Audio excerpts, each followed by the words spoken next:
สาวจีกระปูพี่น้องเลยเนาะเอาสบายดีซะนะ สบายดี เจ้าคือมาเป็นผู้จบผู้ดีแต่จีกระปูให้อ้ายกิน แม่ให้อ้ายกินเนาะ พี่น้อ ให้ งเล มาย แล้วบ่มีในกินจีกระปูนอะไรกระปูหน้า ดังไปจีกระปูหน้าอีก แม่น เฮ้ยมันจีไก่น้อย คือว่ายันบ่พอกิน เฮ้ยกำลังเหลืองพี่น้องเอ้ยมองกระปูกำลังเหลืองก็ไปจับเนาะยังมันอยู่บ่งามนี่มันอยู่บ่ซะนะ มันมีไข่เป็นยำนี่ค่ะ กระปูมันพี่น้องเอ้ยผมมีของกินแล้วอ่ะแล้วก็บ่ยอมเสียสละไก่จักโตเลยเนาะ ไก่แบบบ่พอกินนะมันแบบบ่ตุ้ยบ่ตุ้ย ยอกไก่บ่ตุ้ยพะว่าว้าวไปอีกแล้วบาทนี่ ไก่น้อยมีแต่ไก่น้อยสำอาง ยันไก่บ่พอกินว่าซั่นไก่บ่ตุ้ย คือเอาไว้ขาย เลิกกินแล้วก็ขายน้ำให้กินก้อนจึงขายเนาะ เลยสุกแล้วนะข่อยว่าตัวน่ะ ขายตัวใด นี่แหละสุกแล้วแม่นน้ำตามันย่อยเลย สำลา แม่น ในซุปรถบ่ มันอองเหลืองแหละสุกเลยได้ น้ำตาย่อย น้ำตาย่อยเลยสุกเลย สาวนางคนดังอาเสียบอาโสด เสียบโซดาโซเดอร์ผู้ใดสนใจ สนใจทักมา สุ ได้ การนี่ก็อยากมีแฟนเลยค่ะแต่บ่มีแฟนเนาะ โอ้ โสดสุการเป็นโสดคือเก่า อาเสียบอาโสดอาจะอาจึกบ่ แม่น แบบนี้บ่ คือว่าภาษาไทยก็เขาว่าเอาช้อนมาเอาซีอิ๊วมาไปสิคำไทยเลย โอ้มีความหมายเขาแปลนั่นเนาะ แม่น อาเสียบอาโสดนั่นล่ะว่ะอันนี้สิเป็นคาแรคเตอร์ของเพิ่น แม่นเนาะยังบ่สุกค่ะ กักนี่แล้วดังไปเผาเอาเลยนะกับปูก็ดิเจอ วั ลู ด ก นอกเฮาเฮ็ดคือวัดนอกเฮา แม่นคือว่าอะไรกับปูมันสุกง่ายอยู่ดอกคือความหอดมันก็สุกแล้ว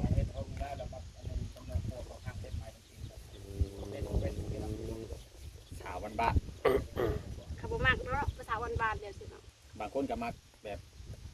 สาวบ้านนี่มี แม่นบางคนก็มักแบบนี้ มักแต่แบบสไตล์ไผสไตล์มันเนาะ เพราะว่าคนแบบเจ้านี่สิจริงจังจริงใจหลายกว่า แม่ เด้อคนแบบนี้น่ะสิจริงใจได้พี่น้อง ใส่ได้ยังใส่แน่นยังเฮายังบ่ถึงกันเนาะ แบบเขาเป็นผู้หญิงบ้านๆน่ะนะ โดย บางคนเพิ่นก็มักแบบว่าอยู่เงียบๆสงบเนาะ แม่น แม่นอยู่ไห้อยู่หน้าเนาะตามภาษาแบบบ้านเฮาแหละ บางคนเขาก็มักแบบเข้าสังคมนำแน่หั้นนะมักแบบให้โซ่เนี่ยจักหน้อย เขาบ่ได้ให้โซ่เขาแบบธรรมดาเป็นหญิงธรรมดา แม่นเข้าคบหาสมาคมหาหน้าสาวนาง โดย ไปงานแบบเนี่ยได้เขาเรียกว่างานนั่นผู้ดีเขานั่นแหละ แม่นแม่น เขาก็มักมันนั่นแน่นะมักคนแต่งตัวแน่ เขาแบบบ่มักแต่งตัวแบบได้แบบอยู่ธรรมชาติอะล่ะ บ่ แม่น เจ้าก็เคยแบบ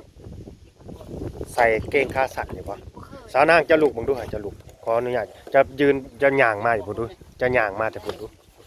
ให้ไป FC เขาได้เบิ่งแน่ไปส้มบาดย่างเจ้าลีลาย่างเจ้าหมุนเอวมึงดูหาโอ้ยพี่น้องเอ้ยโธ่ เคยเต้นอยู่เด้เคยเต้น แสดงว่าเอวเราก็ใส่ได้เนาะ LD เล็กโทษด้วย แอ เนี่ย วดีอยู่ เคยเต้นนรก แอวหาจีอยู่เด้อเพิ่นนี่ก็ดิ ของพวกจีนี่จักสิทำได้เนาะ จักสิจำได้ เขาเคยเต้นอยู่ ไปในบ้านครับเพราะว่า แอวดีแอวใส่ได้อยู่แล้วว่ะ สาวนาง จี อาก ระ โส บู ดอาเสีย เนาะ บ จีกระบูให้อ้ายกินอ้าย โดย มีให้กิน อืม มีแต่กระปูเนาะสาวนาง สำหรับชาวนาบ่มีหยัง เราเป็นคนมีน้ำใจเลยพี่น้องเลย แม่น เป็นคนมีน้ำใจ เป็นงมป่าก็ลงคันอ้ายลงน้ำแล้วสิลง นะเด้ เจ้านั่นดอก ไอ้จอยได้ว่าได้ไอ้จอยสิลงน้ำนอกอยู่บ่ บ่ได้ลงเลยลงน้ ไอ้จอยว่าโนว่าซั่น ำโน่แล้ววะ มึงใหม่ แล้ววะมึงใหม่ ให้น้ำบกกว่านี้ก่อนนะจอยว่า คนลูก ให้หมูบ่ได้ลง บ่ยากข่อยนะบ่ต้องใส่แหกันข่อยลงจับเอารถ ผู้สาวโสดพี่น้องเลย แม่น อายุ23ปีแล้วว่ะแม่นบ่ แม่น 23ปี โสดมาหลายปีแล้วบ่มีไผ โสดมาจากปีก่อนสาวนาง โอ้ยโสดแต่เฮิงพุ่น จักปีหึงฮอดบ่ 3 5 ปี ปี 4 ปียังบ่มีคนเอาโสด โอ้เจ้าน่ะเลิกกับคนเก่าเจ้าน่ะลูกตอนน่ะจักปี ลูกมีแต่เฮียนย่าง อ๋อ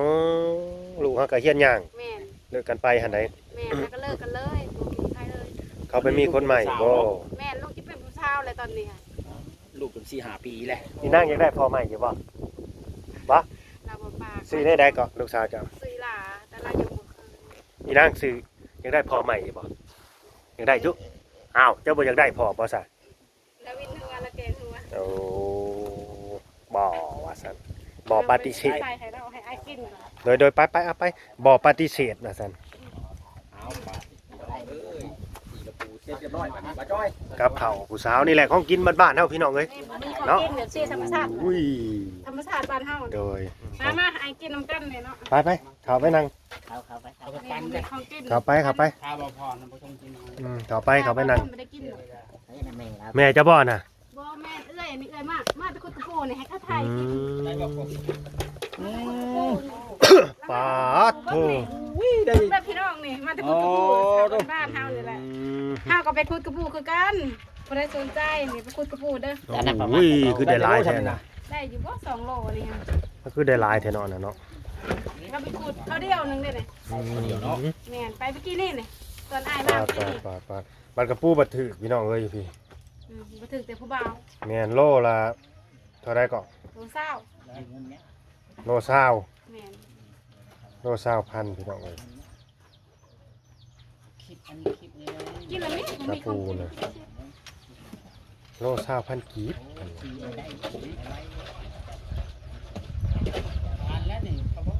อันนี้ได้อยู่บ่โลปลายเนาะน่ะสิโลปลายหั่นน่ะ แม่นจะได้โลปลายนี่ล่ะ ไผสิกินข้าวน้ำหนองบัดนี้กินในแม่กระปูน่ะ ตีให้อ้ายกินอ้ายก็บ่กิน เอาไปบอกค่อยๆกันไปกินน้ำหนองน่ะ มาแล้วแม่ ไปนั่งกินคนละโตน่ะกระปูน่ะไปเสียน้ำใจได้นี่ เข้ากินกระปู ผู้สาวหากระปูให้กินเลย นายน้อม มากินน้ำกันกินกระปูดีกว่ากินบ่มีได้กิน กระ เนาะ ปูนี่บ่ได้กิน บ่ได้กินง่ายได้กินกระปูนี่เอาบ่ได้ล ปู ง ยามแรงบ่ได้เคยกินได้กระปูน้ำแรงนี่ แม่น โตพี่น้องเอ้ย มากิน ลูก กัน ให้ แล้ เรา ว กิน แม่ ลูก บ้านแก่มันจะแม่ไข่นี่ แม่ไข่อ๋อไข่เต็มบูนา แม่น ไข่เต็มนี่เบิ่งเด้อ FC พี่น้อง มา เอ้ย มากินน้ำกันเด้อผู้บ่าว มากินน้ำกันอยู่บ้านอยู่เรือนชาวนางพี่น้องเอ้ยมื้อนี้ฮะแซ่บ แซ่บเด้อ เอามาได้นี่แก้วเราสีแห้งเลยนี่ ๆเอา มามันแห้ง แก้ว ล เรา ง แห้ง พัด เลย เล นี่ ย มาแม่คันบ่มาเลยนับเป็นชามในล่างถ้วยได้ ล้างถ้วยปะ บ่เรือได้ข่อยเฮ็ดนี่ฮะ เบิดตัวหนึ่งเลยแหละ ไปตัวนึงน่ะบ่กระปูแม่ไข่ มันดีพี่น้องเอ้ยมัน แม่ไข่กูโตได้หนังแน่ มันอะไร จะแม่ไข่เนาะ ปูคือไข่ยามนี่ เนาะ จักเลย รู้ว่าพ้นได้ตกหอดเดือน6เลยที่กับปูไข่เลย ตกรอบเดียวมันก็ใส่ในกระโบ โอ้ยามนี่เนาะ บ้านข่อยยังบ่ไข่กับปูยามนี่ แม่น บ้านเฮาไข่หลายเด้อปูนี่เราโบมาไข่ มันบ่อยากมีแล้วกับปูกะ ไอ้บ่อึดจำดูคุ แก้วเบิ่งกระจนแห้งพี่น้องเอ้ย พอมีเจ็ดตบกับพอมีล่ะ บ่หยอกแล้วอยู่อ่ะคือบ่ขาไก่กินได้หมด เจ้าให้ข่อยบ่เด่น บ่ได้ให้ จังว่าดึงสากแล้วโทรศัพท์ล่มเรื่องนั้น หายคนบ่เป็นบ่หรือว่า ให้บ่เป็น หายบ่เป็น แม่บ่เคยให้ใคร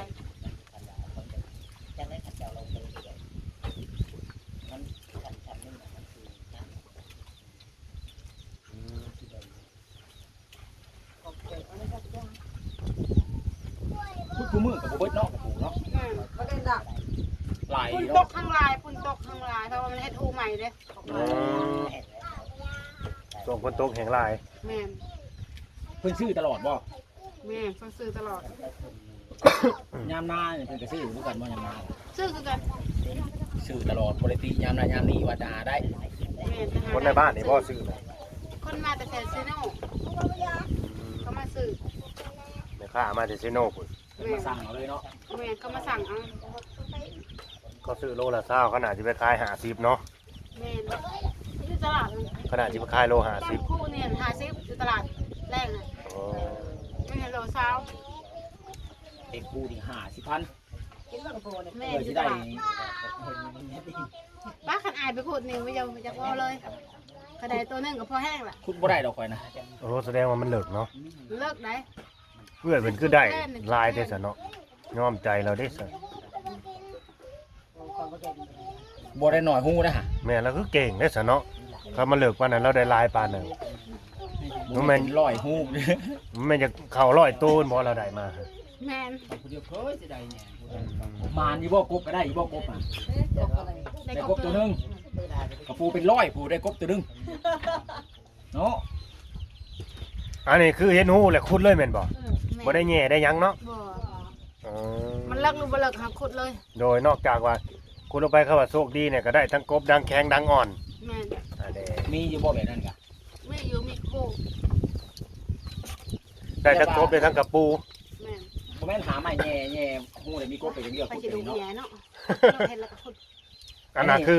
คือเขาขุดกบ ขุดหากบ แม่นตัวสิแย่หู้หั่นนะ อันนี้คือว่า เห็นหู้ได้ย่อง โล โล ด ด ก็เอาโลดกระปูนี่ฮะเพราะว่าเอากระปูอยู่แล้วหลักๆนะ แม่น